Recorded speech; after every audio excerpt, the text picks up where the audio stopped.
Good morning. Welcome to Sales Chatter, the logistics podcast where we help 10,000 reps try to hit a million GP.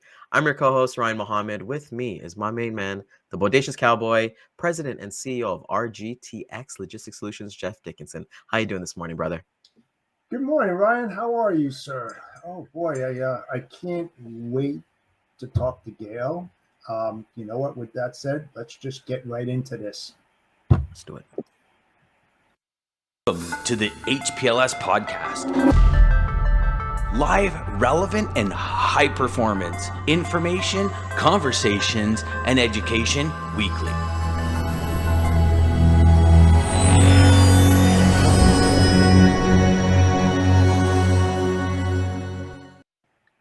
Yeah, that's one of our shortest intros because we both can't wait to talk to Gayle. So before we even get started, let's say a big thank you to our corporate sponsors, Centurion Trucking, Daman's over there doing amazing things. And we have Gayle from his amazing team where they're actually looking out for freight agents across North America, paying up to 60% GP. And you get to work alongside amazing people like Gayle and Daman. So with that being said, let's welcome Gayle to Sales Chatter this morning. We're so happy to have you. Good morning, Gayle. Good morning, you guys. How are you guys today? Awesome. Thanks for joining us. I know that, you are extremely busy. So we appreciate that.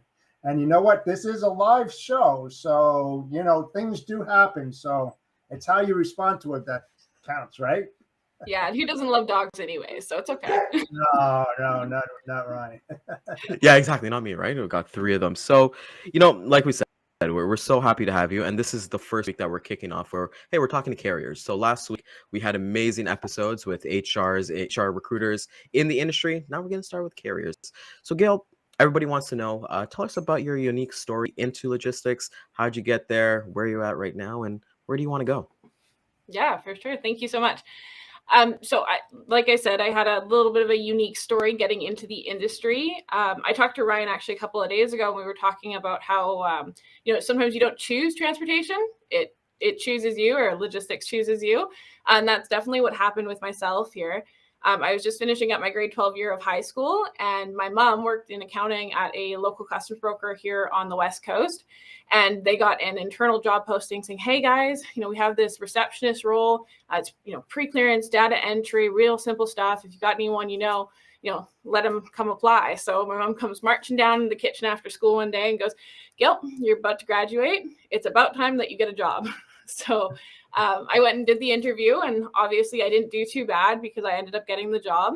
And so I started out in customs brokerage, and that's what I did for the next 5 years. I started out doing that reception pre-clearance role, kind of dealing with like very base level stuff, and then eventually moved into courier low value freight, which is basically like today you would be Amazon freight, but back then it was FedEx, UPS, DHL, clearing those types of shipments for personal orders, and then eventually transitioning into releases, and then priority releases, which were things like plants, meats, pet foods, some of the more complex entries that you would do as a customs broker. And then at that point, we didn't have a trainer in the company. They were on medical leave, and it looked like they weren't going to be coming back. So we did a lot of shadowing for any new people that were coming in. And that's something I really enjoyed. I liked teaching people and mentoring people. So that's what I was doing with all the new people and the new folks as they came in.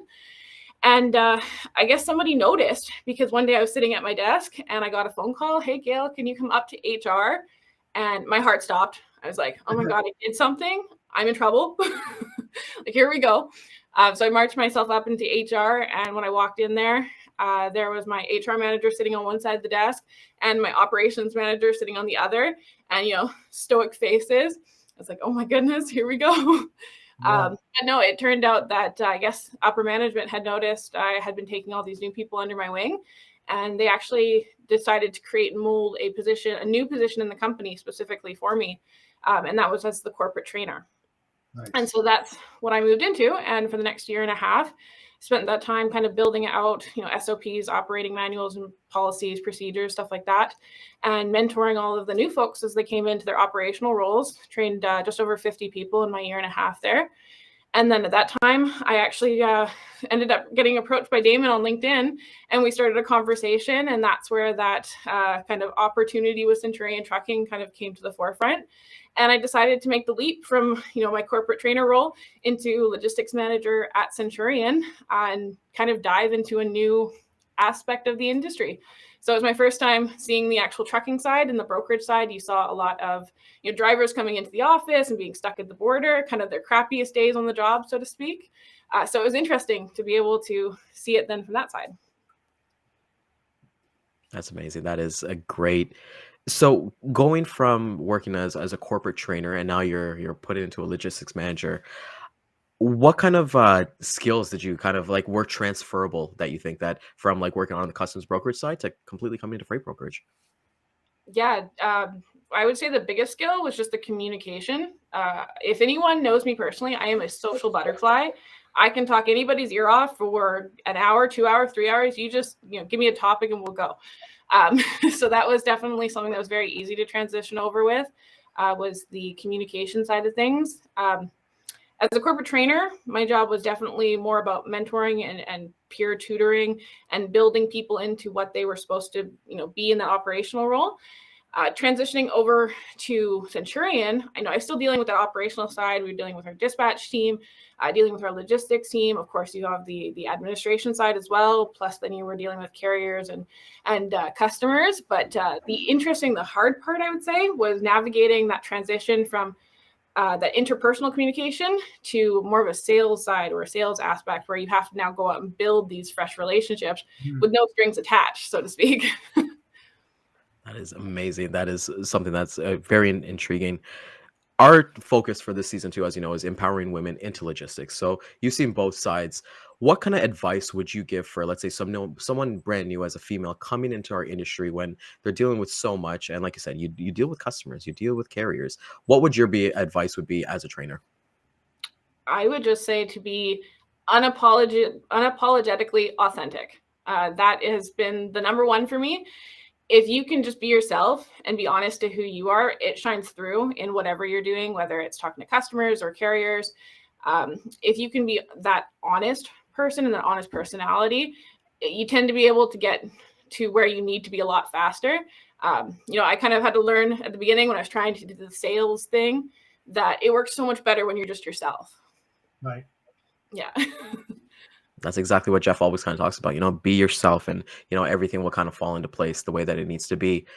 Can you talk a little bit more about seeing women actually coming into like as your trainer right now?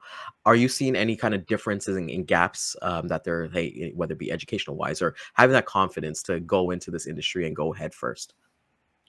Yeah, unfortunately, there is, at least that I'm noticing, quite a large gap between women being interested in coming into the freight broker industry than there is men. At least here at Centurion, we've had, for every 10 men that apply, there's always maybe like one woman. And I definitely like to see that shift to seeing like a higher ratio, like a 50-50 or even a 40-60 at this point, I'd be happy with.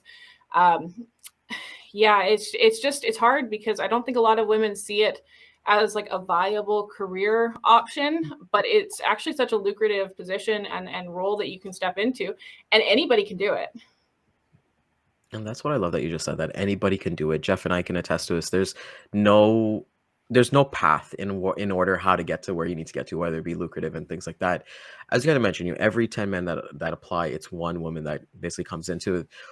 What are you guys doing at Centurion Trucking to kind of change that narrative, or just trying to get women more involved? Yeah. We're trying to basically make it an open platform for anybody who's interested in coming into the industry. If you are on LinkedIn, I'm sure some of you may have seen, postings from myself or from Daman. Even you guys here promote our sales chatter as well. We are definitely trying to just bring anybody who's interested in building their own business into the industry, whether it's male, female, national, international, anyone who's willing to put in the work and the energy, we're willing to train and we're willing to teach. And I think that's one of the biggest things, is that we can make a mentoring platform for people to come in. There's that space for people to learn without commitments or anything like that. And I'd like to see a lot more women coming in. It's open to everybody. So if any of you women are watching, hit me up on LinkedIn here. And that's great, and that's what the great thing about this industry is that you come in and you could never know what you can do with it. Do you see a lot of, let's say, couples coming in as agents? Like, let's say, because what I've kind of seen with the cradle to the grave agents, especially in the US, some of these couples will come together. So one person will do sales, somebody will do operations, and kind of work together as a collaborative team. But then they start that way, but then it kind of flips. It's like whoever needs to put on the hat today to do operations or do sales. Is that something that you guys see as well at Centurion Trucking? Yeah, definitely. So I've seen, women come in on their own, but I've also seen, husband and wife, boyfriend and girlfriend duos that have come in and have been very successful. Like they can definitely rely on each other's strong suits. And I think they actually have a bit of an advantage because they get to have those conversations outside of working hours. The pillow talk, so to speak, gets to be about your sales and your logistics. So I think they can be very successful. We actually have a really nice husband and wife couple with us right now. So, and we also see that on the driver's side. We run team drivers. So some of the best teams that we have are the husband and wife duos. We'll talk about that a little bit. Let's get to the carrier side of it because I know the niche and kind of like what you guys kind of do is like team drivers for what your actual assets and things like that. Do you, like you said, what does the dynamic look like? Let's say a female wanting to get into trucking themselves on the driver end versus like the sales end. Honestly, I don't know too much about the driver's side because I kind of step away from that a little bit. That's all of our safety department here. But that being said, I know that we do have some phenomenal husband and wife duos that have come or gone. I think we have 2 currently in our organization. And personally, I find them fantastic. Like the women are always, keeping the husbands in line. They're always on time for their deliveries. They do paperwork fantastic. Like there's never something not signed for PODs or anything like that. So that is just fantastic to see.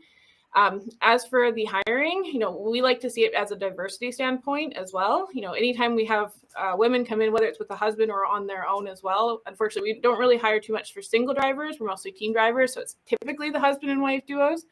But when they come in, it's like almost an automatic hire because, we need to try and pump up the women in trucking. So we love the diversity. There you go. So let me ask you this. Do you really think that couples talk about logistics at nighttime when they're off of work? I mean, come on. Of course they do, right? I mean, it's 24/7, 365, right? Yeah. Yeah, I mean, my significant other, he's an electrician. He has nothing to do with transportation. And I'll come home and I will yap his ear off all about everything that was happening today. I think he knows almost as much as some of our sales agents, some of the new guys, because I just don't stop talking about it. So I think they do. And I would agree that support is everything, isn't it? Yeah, no, definitely. Even like this weekend, I was a little nervous for doing the podcast. So I was like, ask me questions. Yeah, there you go. There you go. So you brought up something very interesting where you said for every 10 men that come into a position, there's only 1 woman applicant. What do you think that can be done in the industry, not just for yourself in Centurion, but for carriers in general? What do you think is the main reason why you're not getting those applicants? Yeah, I think a lot of it has to come down to like knowledge. As I mentioned before, I don't think a lot of women look at transportation as a career path, but kind of educating them that, like I said before, anybody can do it. It's something so easy to step into. And then I think it's also on the like the IOTAs for the companies and the corporations to make sure it's a welcoming space for women to step into, whether that's building out accommodations for different scheduling or making sure that they have proper policies and procedures in place to make sure that they're protected and they can feel safe in their own careers. Yeah, a week ago, we were talking to recruiters, and the real interesting thing that came up that I found out that 1 in 4 women in general have C-level positions within a company, and only 1 of 20 women of color have C-level things. What do you think, from your experience and working in the industry, especially in the carrier side, what's being done at Centurion, to bring that up? What are you doing as a company?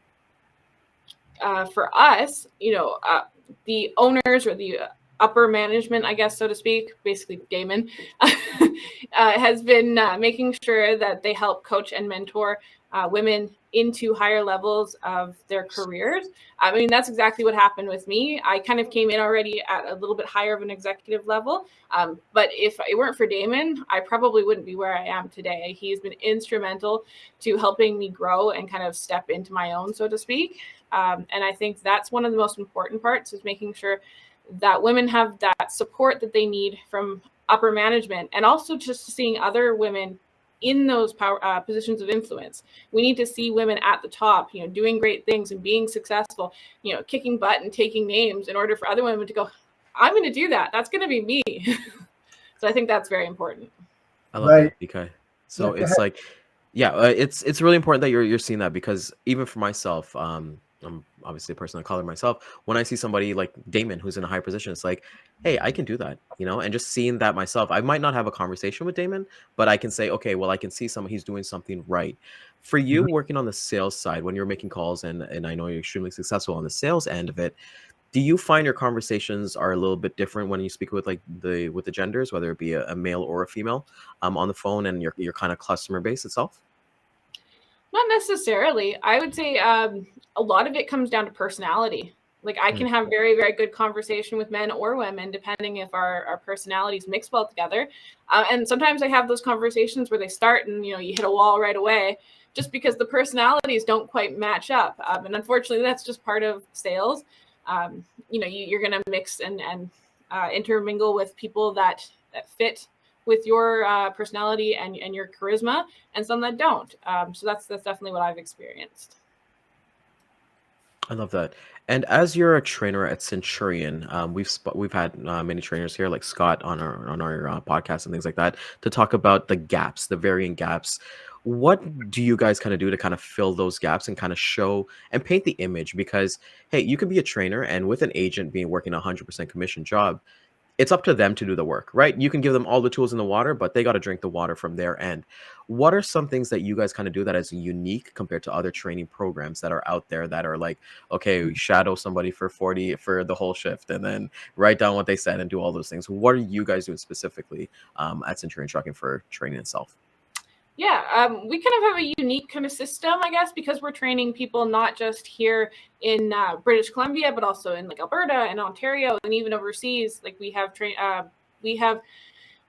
freight brokers that are coming out of Morocco, Bangladesh. We've had some out of Africa. Like, we are literally international. So we have a morning meeting every day. It's about an hour to 45 minutes, where we just go in and we talk about people's problems, roadblocks that they're experiencing, just a live interactive session where we can talk about issues that they're having and find creative solutions for them. And then on another note as well, just like the testimonial piece, I guess, part of it, showing live examples of what myself, what Daman, what others have done to get to where they are. Having that history that backs up what we're talking about, it provides credibility to what we're saying. It's better than just saying, oh yeah, we did it, you can do it too, but to actually show the work and the effort and the volume and the output that had to go in order to get to where we are today, definitely adds that credibility. Crazy. It's having that morning call, I think, would benefit a lot of people, especially like women who are a little bit getting brand new into the industry as a new person, right, Jeff? So the one thing that our recruiters have kind of said is like, just be yourself, be unapologetic, know that you're going to go for it. And I think one of the good things that you guys do at Centurion Trucking is there's no pay gaps, right? Like, I don't think anybody's on salary. So it's like everybody has the same opportunity to win. Nobody could kind of say, okay, well, he gets paid more than me, or she gets paid more than me. It's like, okay, well, we all got a fair ground. Obviously, you guys are going to put in your procedures and your SOPs for customers and how you guys want things to grow. But what would be some advice that, let's say, kids coming out of college, like some women coming out of college, for them to, okay, this is a viable career, this is a lucrative career, let's get into it? What would your advice be to them, Gayle? I would definitely say that people coming into this industry, especially with no experience, fantastic. You're a blank slate, you're moldable, you're impressionable. So it gives you that ability to come in and to just soak everything that you learn up like a sponge. And then honestly just regurgitate it. That's the biggest thing for a lot of the salespeople that I'm seeing have become successful, is to just be able to learn and take what they want from the training sessions, from the online platforms that we have, the learning experience, and mold it to what works for them. Like if you were to sit me and Daman down next to each other and look at our sales strategies, his is very different than mine. But there are different pieces that I've pulled from things he's taught me, and I think vice versa. Things that he's pulled that I've taught him. It's a collaboration. You need to be able to feed off of each other, and that's why I think having a network of different brokers and people in the industry that you can learn off of and bounce ideas off of is really important. Like I love watching your podcast in the morning because I learn something new every single morning. So that's really important, to being able to immerse yourself into the industry and be willing to learn and accept advice and criticisms. Yeah, I got a quick question for you. Gayle, do you have any other women that you talk to in the industry where you kind of have brainstorming and you discuss like different issues that pop up that sometimes, they're afraid to ask their male counterparts or anything like that? Have you been involved in any of that? I definitely have a couple people that I bounce ideas off of here and there. But I also like to get out into the industries and see what other people are doing and what's happening. Like here in Canada, there's a company, Trucking HR, that is doing the Women with Drive event. I believe it's coming up in March. I won't be able to attend this year, but maybe next year. But they did a Women with Drive meets the road or hits the road, and it came to BC last week. And I went to that event, and it was fantastic to network with all of these women who are in similar positions to what I'm in the industry, and be able to see what's working for them and their organizations, what's not working, roadblocks that we're facing. And there's so much information and so many resources out there. And I would just say, don't be afraid to talk to them. Reach out and have those conversations. And how many women actually, go to these events, from your point of view? Yeah, I'm not 100% sure about the one that's happening out in Ontario later this year, but I know that the one that they had in BC, they sold out like 5 days before the event. They said, sorry, we're all out of tickets. So I think there was about 65, 70 people there at that event. And even me, I'm pretty sure I snuck in the door because I never got my confirmation in my email. I just showed up. But no, it was fantastic. And it's really good to see that influx of women coming in. If anything, we should be having more events like this where we can get women in our industry together and we can brainstorm and we can talk about things that are happening in the industry, like what we're talking about here today, like how to get more women into transportation, logistics, how to empower them into those C-level jobs. That's definitely what we need to be talking about.